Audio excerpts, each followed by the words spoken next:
ஒருத்தர் கோயிலுக்கு போய் தன்னை அறியாம வாய் முனகுதுன்னா சிவன் அவர்களை பார்க்கிறார்கள் அர்த்தம்.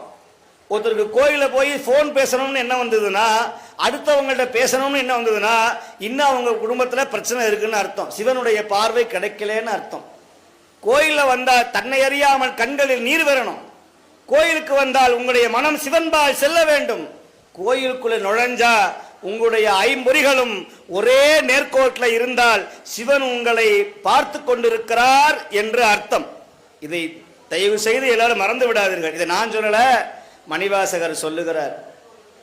நம்முடைய பெருவான் கயல் மாண்ட கன்னி பங்களினை கலந்து ஆண்டலுமே அயல் மாண்டு அருவினை சுற்றமும் ஆண்டு அவனியில் மேல் மயல் மாண்டு மற்றுள்ள வாசகமும் ஆண்டு என்னுடைய செயல் மாண்டவா பாடி தெல்லேனம் கொட்டாமோ என்று சொல்லுகிறார்.